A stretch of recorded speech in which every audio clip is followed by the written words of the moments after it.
Customer for example నేను customer master యొక్క general data చూద్దాం అనుకున్నాను. అప్పుడు ఏం చేయాలి, SC16 నేను ట్రాన్సాక్షన్ కోడ్లోకి వెళ్ళి జనరల్ డేటా కాబట్టి KNA1 టేబుల్ కొట్టి ఆ కస్టమర్ని నేను ఎంటర్ చేస్తే ఎగ్జిక్యూట్ చేస్తే ఆ కస్టమర్ సంబంధించిన జనరల్ డేటా అంతా వస్తుంది. ఒక కస్టమర్ చూడండి, ఈ కస్టమర్ క్రియేటెడ్ కదా, మనకు కస్టమర్ క్రియేట్ అయ్యాడు HT02. ఈ కస్టమర్ క్రియేట్ అయ్యాడమ్మా. ఈ కస్టమర్ యొక్క జనరల్ డేటా, ఈ డీటెయిల్స్ అంతా జనరల్ డేటా డీటెయిల్స్ అంతా ఏ టేబుల్లో స్టోర్ అవుతుందంటే KNA1 అనే టేబుల్లో స్టోర్ అవుతుంది. KNA1 టేబుల్లో కస్టమర్ మాస్టర్ యొక్క జనరల్ డేటా స్టోర్ అవుతుంది. ఓకే, ఈ పర్టికులర్ కస్టమర్కి నేను చెప్పాను, ఈ పర్టికులర్ కస్టమర్కి కంపెనీ కోడ్ డేటా కూడా ఉంటుంది. ఆ కంపెనీ కోడ్ డేటా ఏ టేబుల్లో స్టోర్ అవుతుంది? KNB1 టేబుల్లో స్టోర్ అవుతుంది. KNB1 టేబుల్లో కస్టమర్ యొక్క కంపెనీ కోడ్ డేటా స్టోర్ అవుతుంది. అండ్ ఈ కస్టమర్కి ఇప్పుడు చూడండి, నేను KNB1 టేబుల్లోకి వెళ్ళి కస్టమర్ డీటెయిల్స్ ఎంటర్ చేశాను అనుకోండి. ఫర్ ఎగ్జాంపుల్ ఈ కస్టమర్ డీటెయిల్స్ ఎంటర్ చేశాను అనుకోండి, ఎగ్జిక్యూట్ కొట్టాను అనుకోండి, ఈ కస్టమర్ యొక్క కంపెనీ కోడ్ డీటెయిల్స్ అన్నీ వస్తాయి. ఓకే, అదే కస్టమర్ యొక్క సేల్స్ ఏరియా డేటా ఏ టేబుల్లో స్టోర్ అవుతుందండి? KNBB టేబుల్లో స్టోర్ అవుతుంది. KNBB కొడితే కస్టమర్ మాస్టర్ యొక్క సేల్స్ ఏరియా డేటా ఉంటుంది. ఓకే, ఆ కస్టమర్ ఎంటర్ చేసిన తర్వాత ఎగ్జిక్యూట్ చేస్తే ఆ కస్టమర్ యొక్క సేల్స్ ఏరియా డేటా, అంతా. సో ప్రతి కస్టమర్కి జనరల్ డేటా ఉంటుంది, కంపెనీ కోడ్ డేటా ఉంటుంది, అండ్ సేల్స్ ఏరియా డేటా ఉంటుంది. Okay, any doubts?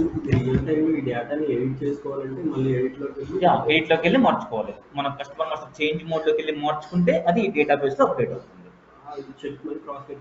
For example చూడండి, నేను ఇక్కడ ఫర్ ఎగ్జాంపుల్ షిప్పింగ్ కండిషన్స్ అనే ఫీల్డ్ ఒకటి పెట్టాను. ఈ ఒకటి ఎట్లా వచ్చింది? ఇక్కడ ఈ కస్టమర్ని క్రియేట్ చేసేటప్పుడు క్లాస్లో ఉన్నాను, బిజీగా ఉన్నానమ్మా, చెప్పు. నేను చెప్తాను, ఫోన్ చేస్తానండి.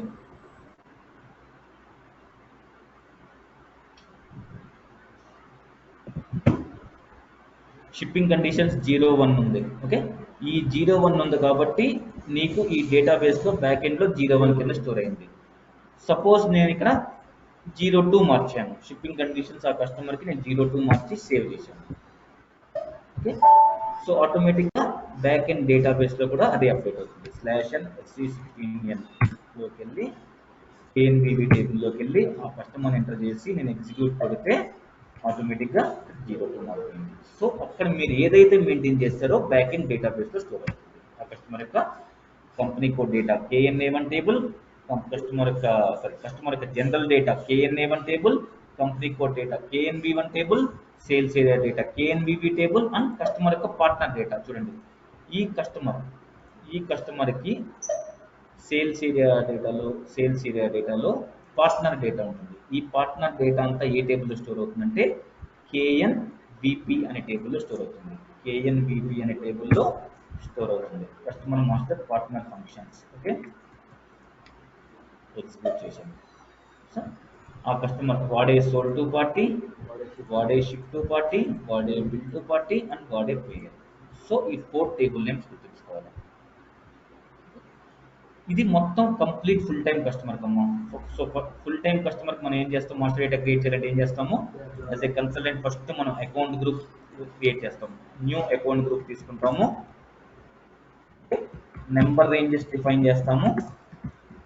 Okay, one time customer uncheck చేస్తాము, one time customer field uncheck చేస్తాము, అండ్ ఫీల్డ్ స్టేటస్ మెయింటైన్ చేస్తాము, and partner determination procedure maintain చేస్తాము. ఇవన్నీ మెయింటైన్ చేసిన తర్వాత ఆ పర్టికులర్ అకౌంట్ గ్రూప్ నేను ఎండ్ యూజర్కి ఇస్తే end user will be creating customer using that particular account group. Okay, so 0001 account group అంటే సోల్డ్ టు పార్టీ, 0002 అంటే షిప్ టు పార్టీ, 0003 అంటే bill to party pair, and 0004 అంటే బిల్ టు పార్టీ. నేను ఇప్పుడు ఏం చేస్తానంటే ఈ 0001ని కాపీ చేస్తాను. కొత్తగా క్రియేట్ చేసుకుంటా. ఎస్ఐపిలో స్టాండర్డ్ నుంచి కొత్తగా క్రియేట్ చేయాలి, స్టార్ట్ అవ్వాలి, జెడ్ అవ్వాలి. జెడ్ నేను 000 అని క్రియేట్ చేసుకున్నాను. సోల్డ్ టు పార్టీ అని పెట్టుకున్నాను. సెపరేట్ నెంబర్ రేంజెస్ క్రియేట్ చేశాను. One time customer field uncheck చేశాను. ఫీల్డ్ స్టేటస్ మెయింటైన్ చేశాను. పార్టీ డిటర్మినేషన్ ప్రొసీజర్ మెయింటైన్ చేశాను. దీంట్లో పార్టీ డిటర్మినేషన్ ప్రొసీజర్ స్టాండర్డ్ ఏముంది, ఎస్ఐపి ఏజీ ఇచ్చింది. దీంట్లో standard party determination procedure AG ఇచ్చి దీంట్లో sold to party, ship to party, bill to party అని పేరు పెట్టుకుంది. కాబట్టి ఈ అకౌంట్ గ్రూప్ తో క్రియేట్ అయ్యే కస్టమర్స్ అందరూ sold to, ship to, bill to పేరు కింద యాక్ట్ చేస్తున్నారు.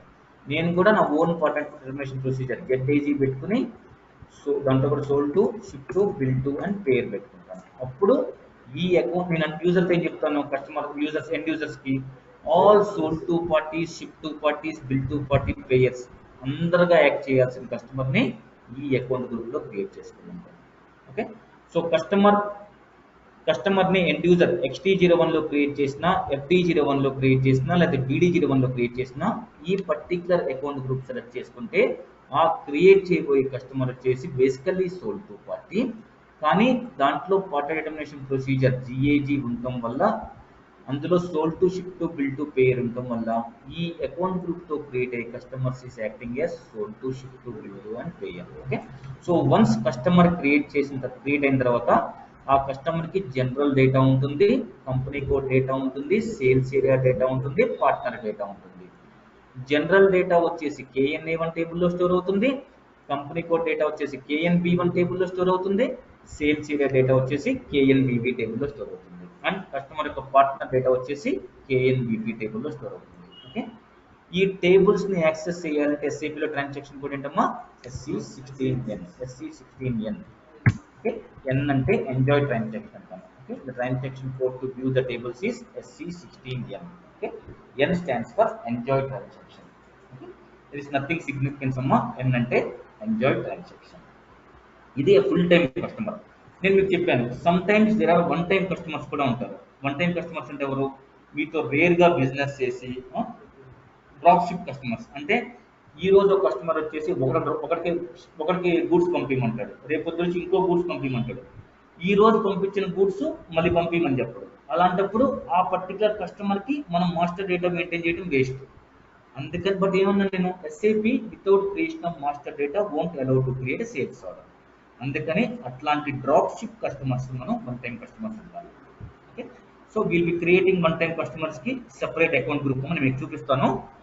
వన్ టైం కస్టమర్ ఎట్లా క్రియేట్ చేయాలి, full time. So tomorrow will be starting the practicals. I'll be showing you how to create a one time customer and how to create a full time customer.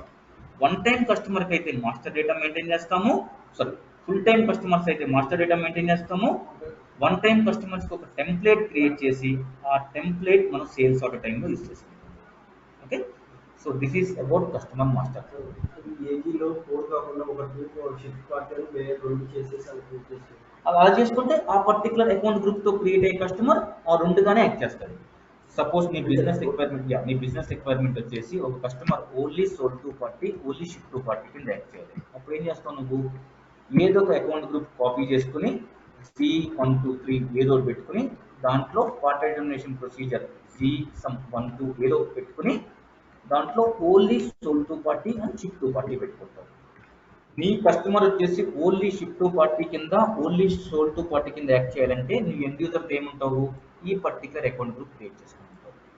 నీ business requirement వచ్చేసి ఒక customer only పేర్ కింద act చేయాలి, లేదా bill to party కింద act చేయాలన్నావు అనుకో, అప్పుడు ఏం చేస్తావు, కొత్తగా one more account group Z456 అనే ఒక అకౌంట్ గ్రూప్ క్రియేట్ చేసి కొత్త Z45 అనే ఏదో పార్టీ డిటర్మినేషన్ ప్రొసీజర్ క్రియేట్ చేసి దాంట్లో only payer and bill to పెట్టుకుంటావు. సో ఏ కస్టమర్ అయినా only payer and bill to party కింద యాక్ట్ చేయాల్సి వస్తే నువ్వేం చేస్తావు, యూజర్ని ఈ అకౌంట్ గ్రూప్ లో క్రియేట్ చేయమంటావు.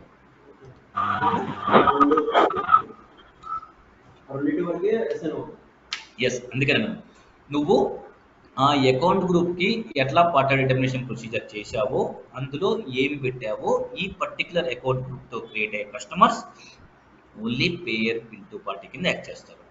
ఈ అకౌంట్ గ్రూప్ లో క్రియేట్ అయ్యే customers only sold to ship కింద యాక్ట్ చేస్తారు. సపోజ్ నీ బిజినెస్ రిక్వైర్మెంట్ కస్టమర్ వచ్చేసి ఓన్లీ పేర్ కింద యాక్ట్ చేయాలనుకో, SAP స్టాండర్డ్ ఇచ్చింది 0003 ఇచ్చి దాంట్లో RG అని ఇచ్చి ఓన్లీ పేర్ పెట్టింది. అలాంటప్పుడు నువ్వు Z003 అని పెట్టుకుని ZRG అని పెట్టుకుని ఆ ఓన్లీ పేయర్స్కి ఈ అకౌంట్ గ్రూప్ యూస్ చేసుకుంటాం. ఓకే, సో అకౌంట్ గ్రూప్లో క్రియేట్ అయ్యే కస్టమర్స్ ఎట్లా యాక్ట్ చేయాలి అనేది ఈ పార్ట్నర్ డిటర్మినేషన్ ప్రొసీజర్ చెప్తుంది. అందుకనే మీరు అకౌంట్ గ్రూప్లో మీరు కన్సల్టెంట్ మీరు ఏం చేస్తారు, అకౌంట్ గ్రూప్ క్రియేట్ చేస్తారు, కొత్తగా నెంబర్ రేంజెస్ మెయింటైన్ చేస్తారు, వన్ టైం కస్టమర్ ఫీల్డ్ అని చెక్ చేస్తారు. ఫుల్ టైం కస్టమర్స్కి అయితే అదే వన్ టైం కస్టమర్స్కి అయితే వన్ టైం ఫీల్డ్ని చెక్ చేస్తాము అండ్ ఫీల్డ్ స్టేటస్ మెయింటైన్ చేస్తాము and partner determination procedure maintain చేస్తాము. ఓకే, జస్ట్ రీక్యాప్ అమ్మ ఒక్కసారి ఒక 5 minutes లెట్స్